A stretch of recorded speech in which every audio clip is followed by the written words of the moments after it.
acompañarnos. Encantado, Bienvenido. Carlos. Muchas gracias por la invitación. Contento de estar aquí contigo. Pues quiere ser ministro de la Suprema Corte de Justicia de la Nación. Sin duda, México se convertirá en el país más demócrata de todo el planeta después de esta elección de juzgadores. Es el único país que ha aventurado esta condición democrática.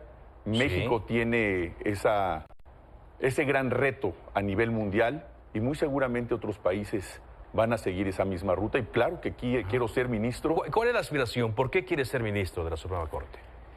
La justicia ha estado lejana de la gente, Carlos. Hoy esta justicia que está mencionada en la Constitución, pronta, expedita, gratuita, en la percepción social, en la realidad de la población mexicana, está muy lejana de estos conceptos. No se da. Y yo creo que la Corte tiene que estar muy cerca de la gente. La gente tiene que saber que este derecho a la justicia es un derecho que no se exige, es un derecho que se debe de ejercer.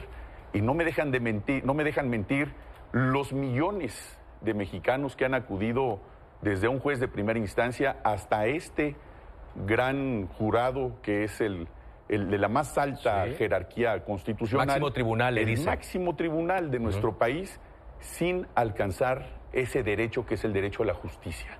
Es una controversia entre el derecho y la justicia, y en este caso ese derecho debe de hacer de esa justicia algo consuetudinario, algo alcanzable a los mexicanos, y hoy no existe. Y yo creo que esa es una deuda histórica que se tiene con el pueblo de México, y yo quisiera ser un ministro que acerque esa justicia al pueblo, a la gente, de manera natural. Bueno, ahorita platicamos del proceso, de cómo viene, elecciones, etcétera, pero ¿qué pone sobre la mesa Ricardo Peralta para que el ciudadano diga, puede ser un buen ministro? ¿Qué experiencia pone? ¿Qué preparación? ¿Qué idea?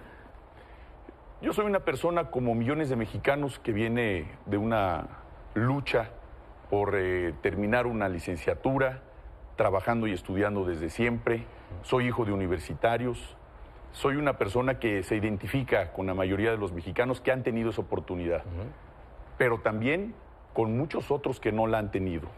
Precisamente sobre ellos y los derechos de muchos mexicanos que se han quedado en puntos suspensivos, hablo en este caso, por ejemplo, el derecho a la educación, el derecho a una profesión, el derecho a la salud, el derecho de las minorías, el derecho de nuestros migrantes, el derecho de mexicanos en el exterior que han tenido que huir del país, el derecho a la seguridad.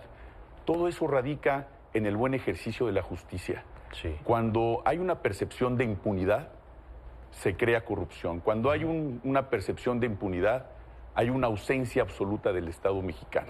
Y hoy por hoy el fortalecimiento de la Corte debe de ser el prototipo para todos los órdenes de gobierno de cómo sí se pueden y se deben de ejercer esos derechos y coadyuvar con el resto de poderes en esta división de poderes que decidimos como mexicanos después de varias gestas.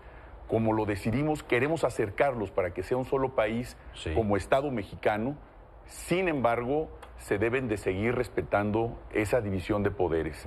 La Suprema Usted Corte... va por eso, división de poderes. Claro, la división en algún de poderes momento, es muy si usted importante. llega a ser ministro y hay un fallo que tiene que dar usted en el cual pues el gobierno federal se equivocó, ¿así fallaría?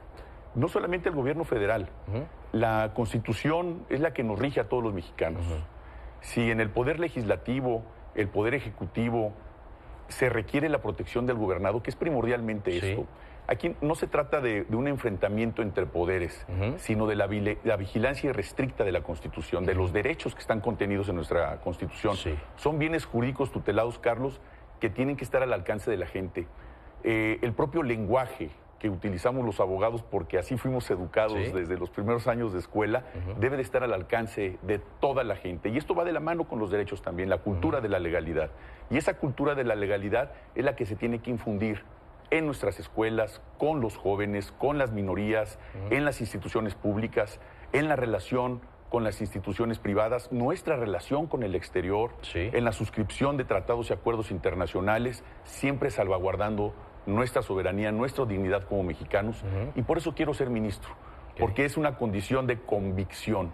Yo creo que la Suprema Corte de Justicia es un órgano vital para el Estado mexicano, que ciertamente se alejó de la población mexicana y hoy por hoy es la perfecta oportunidad para democratizarlo e, insisto, México se convertirá en el país más democrático del mundo después de la elección de juzgadores. Ahora, si bien, Ricardo, se ha dicho que pues, en esta elección no participan, así lo marca la Constitución, no están participando los partidos políticos y la política pues no debe tomarse en cuenta. Pues en un país como México, polarizado, evidentemente se revisa, además de la trayectoria, pues con quién se ha trabajado, con quién ha estado. Usted estuvo en el gobierno de Andrés Manuel López Obrador, no es militante de Morena, pero ha trabajado con el gobierno de Morena. ¿Qué podría decirle a las personas que van a decir, bueno, pues al estar en el gobierno de Andrés Manuel López Obrador, al ser amigo de la gente de Morena, pues es un hecho que detrás de él puede estar esta organización política? ¿Qué podría decir al respecto? Hay una narrativa que ha iniciado por parte de algunos medios de comunicación, en la cual muchos de los que queremos participar para eventualmente pasar por todos los filtros y estar en esa última lista para ser electos como ministros de la Suprema Corte de Justicia, se nos va a ubicar como más políticos y menos juristas. Y esa narrativa es precisamente para poder desprestigiar este proceso, que estoy seguro que va a ser un proceso ejemplar y además transparente. Estoy completamente seguro de ello.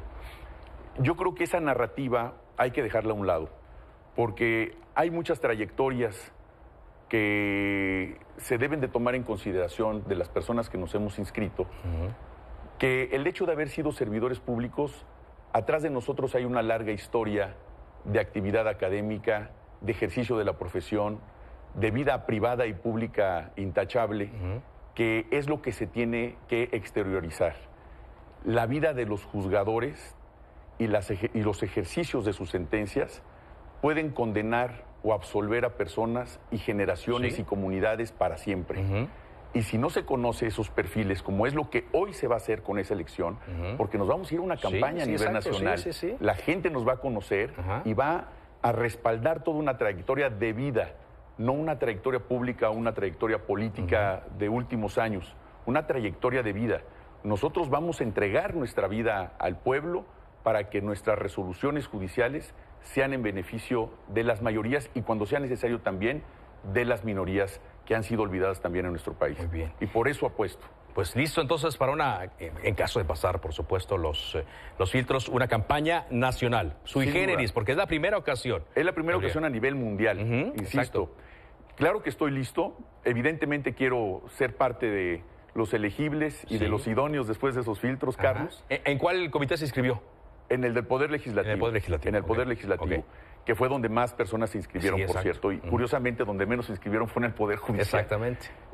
Me inscribí en el Poder Legislativo, espero pasar todos los filtros y espero que una vez que se dé la oportunidad de que pueda participar, conozco gente en todo el país, porque el trabajo que hemos realizado también ha sido a ras de tierra. Nosotros, en el trabajo que realicé con mucho orgullo y con mucho honor en la Secretaría de Gobernación en el sexenio del presidente López Obrador, fue precisamente eso: acudir a los lugares más marginados, más estigmatizados, cerca de la gente que más lo necesita, y así se convirtió ese gobierno del presidente López Obrador, también histórico, y la labor de nosotros en la Secretaría de Gobernación fue precisamente esa, de cercanía con el pueblo. Muy bien, pues suerte entonces. Muchas gracias, si le parece, Carlos, conforme vaya avanzando el proceso, platicamos. Encantado. Y éxito. Y un saludo para todos. Gracias. Igualmente, muchas gracias. Gracias a Ricardo.